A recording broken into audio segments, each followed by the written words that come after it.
आता isakal.com आहे देशातील नंबर 1 ची मराठी न्यूज वेबसाईट। प्रत्येक अपडेटसाठी isakal.com ला नक्की भेट द्या। कुणी रसद पुरविलं म्हणणे धादांत खोट आहे। कधीही कुणी रसद मागतच नाही तर पुरवायची कुणाला? आणि समजा ज्यांना रसद घेऊन आंदोलन करायची सवय आहे त्या लोकांचा जसा त्यांची दृष्टी तसं ते बोलत असते। बीडच्या गेवराईमध्ये काल एका बॅनरवरनं वाद झाला। लक्ष्मण हाके आणि त्याचबरोबर आमदार विजय पंडित यांच्या कार्यकर्त्यांमध्ये राडा झाला, दगडफेक झाली। ही घटना संपूर्ण महाराष्ट्राने बघितली। या विषयावरती बोलण्यासाठी माझ्यासोबत बीडचे खासदार बजरंग बाप्पा सोनवणे। बाप्पा, तुम्ही संपूर्ण प्रकार बघितला असेल, यावर तुमची पहिली प्रतिक्रिया काय? ह्या जो बीड जिल्ह्यात ही जी काही दादागिरीचं दहशतीचं वातावरण पहिल्यापासूनच आहे, पण आता जी काही बाहेरची लोक येऊन जर असं करत असतील, लोकप्रतिनिधीवर बोलणं किंवा लोकप्रतिनिधीला जे अधिकार आहे त्यांच्या याच्यावर त्यांनी ते काम करतात, त्याच्यावर येऊन कुणी काही बोलत असेल तर ते योग्य वाटत नाहीये। बीडच्या सुसंस्कृत जिल्ह्याला ही शोभणारी घटना नाहीये। त्याच्यामुळं कुणीतरी सुसंस्कृत असलं पाहिजे राजकारणामध्ये, तसं सुसंस्कृत वाटत नाहीत। त्याच्यामुळे त्यांचा कारभार तरी त्यांच्या पद्धतीने केलेला आहे। एका भाषणामध्ये आणि त्याचबरोबर ओबीसी मेळाव्यामध्ये लक्ष्मण हाके यांनी दांडक्याची भाषा केली होती, यांना दांडक्यांनी मारलं पाहिजे। त्यांच्यावर जसे संस्कार झाले तसे ते बोलतात। त्याच्यावर दुसरं काय प्रतिक्रिया द्यायसारखं आहे? कोण दांडक्यानं म्हणणारे बोलणारे मारित असतात का माहित नाही, आणि ते का मारावीच म्हणतात ते त्यांनाच विचारलं पाहिजे की तुम्ही दांडक्यानं का मारणार त्यांना। त्याच्यामुळे मी त्याच्यावर काही बोलणार नाही। काल ज्यावेळेस हे राडा झाला संपूर्ण बघितलं गेल्यानंतर लक्ष्मण हाके यांनी तुम्ही असताल, त्याचबरोबर आमदार प्रकाश सोळंके आणि विजय पंडित हे आंदोलनाला रसद पुरवतात असं त्यांनी म्हटले, आरोप केले। मराठा आंदोलनाला रसद पुरवायचा आतापर्यंत कुणी काही मायचा लाल फायदा झाला असं मला वाटत नाही। आणि मराठा आंदोलनासाठी कुठल्याही एखाद्या मराठ्याच्या नेत्यानं पैसे दिले असतील असं मला वाटत नाही, किंवा कुठल्याही मराठा नेत्याकडून आमच्या सर्व पब्लिकनं पैसे 1 रुपया किंवा चहा सुद्धा पिली असेल असं मला वाटत नाही। मराठा जनता स्वतः स्फूर्तीनं कुणीही रुपया नाही घेता। आता मला जवळपास 1.25 वर्ष झालं खासदार होऊन, आणि त्याच्या अगोदरही हे आंदोलन मी बघतोय। मी नेतृत्व म्हणजे बीड जिल्ह्यात तरी एक प्रमुख नेतृत्व जरी नसलो तरी एक प्रमुख कार्यकर्ता आहे ना, त्यानं काम करत असताना सुद्धा मागच्या काळात सुद्धा कधी मला कुणी म्हणलं नाही की आम्हाला इथं जायचंय, गाडी द्या किंवा एखाद्या 10 रुपयाचं डिझेल टाकून द्या। आज मी खासदार म्हणून आहे तरी पण माझे आज तागायत, तर आज मला वाटतं 26 तारीख आहे, उद्या निघायचंय लोकांना, आज तागायत सुद्धा मला कुणीही 1 रुपयाची मागणी केलेली नाहीये।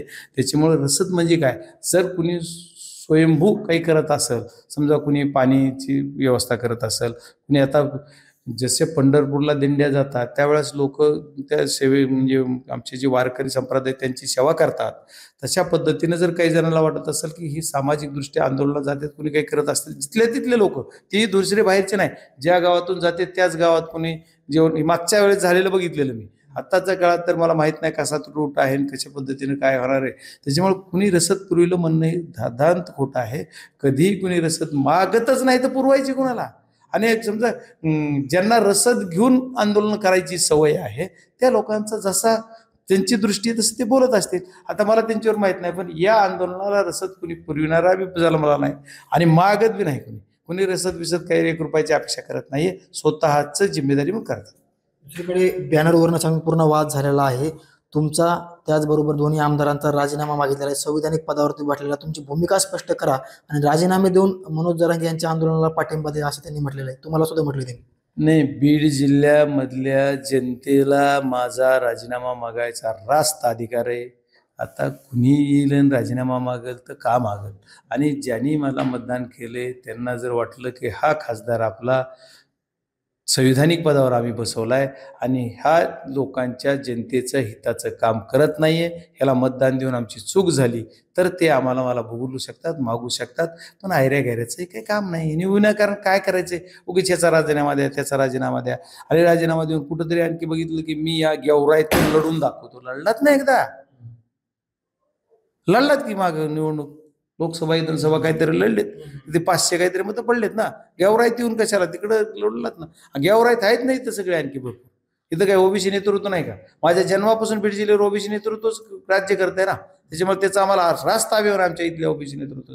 आदरणीय गोपीनाथरावजी मुंडे साहेबांनी इथं नेतृत्व केलं, बीड जिल्ह्यातल्या लोकांना रास्त अभिमान होता। महाराष्ट्राचा एक नेतृत्व करण्याची धमक असणारा नेता आमच्या जिल्ह्याचा आहे, रास्त अभिमान होता।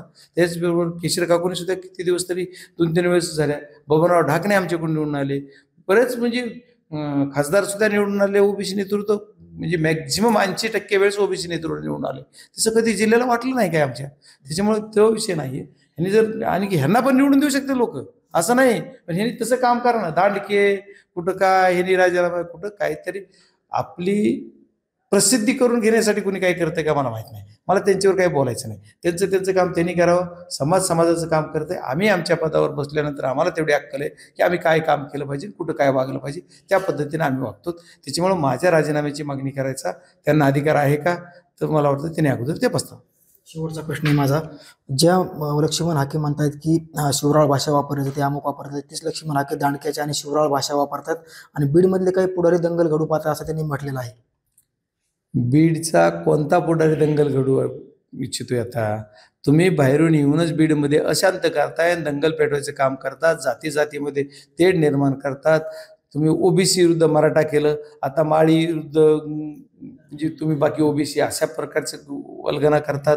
तुम्हाला भुजबळ साहेबांच्या सुद्धा विरोधात काही बोलताय, मला माहित नाही, याच्यावर मला ते काही जायचं नाही या विषयात. मग तुम्हीच येऊन इथं दंगल करता, तर यात कुठंतरी गालबोट या आंदोलनाला लावायचा प्रामाणिक प्रयत्न तुमचा दिसतोय.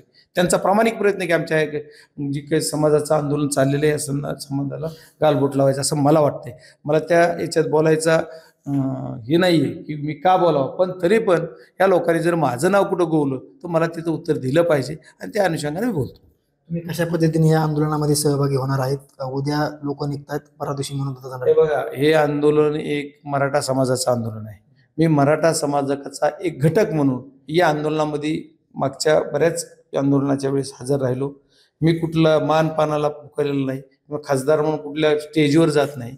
मी आम कॉमन आदमी म्हणून मी जनतेत बसून आंदोलनाला प्रत्येक वेळेस, ज्या दिवशी पण या लाठीचार्ज झाला कुठं आंतरवली सराटीला पहिला, तेव्हापासून जिथं जे आंदोलन झालं त्या प्रत्येक आंदोलनामध्ये बजरंग सोनवणेने हजेरी लावलेली. आणि आता सुद्धा मराठा समाजाचा घटक म्हणून मी या आंदोलनात आत्तापर्यंत गेलो. आता उद्या 29 तारखेला मुंबईला आझाद मैदान ठेवले. मी कसा जाईन, कुठून जाईन, काय जाईन मला माहीत नाही, पण मी 29 तारखेला आझाद मैदानावर 100% त्या आंदोलनाबरोबर असेल एवढा शब्द तुम्हाला देतो. ह्याच्यापेक्षा जास्त काही मला बोलता येणार नाही. खूप खूप धन्यवाद. ते खासदार बजरंग सोनवणे यांनी संपूर्ण जे लक्ष्मण हाके आहेत त्यांनी आरोप केले, त्या आरोपाचे खंडन बजरंग सोनवणे यांनी केलेलं आहे. साम टीव्हीसाठी योगेश काशीद, बीड. महाराष्ट्रातील सर्व बातम्यांचे विश्वासार्ह व्यासपीठ. सकाळच्या सर्व सोशल मीडिया प्लॅटफॉर्मला लाईक, फॉलो आणि सबस्क्राईब करा. तसंच सर्व नोटिफिकेशनसाठी बेल आयकॉन प्रेस करायला विसरू नका.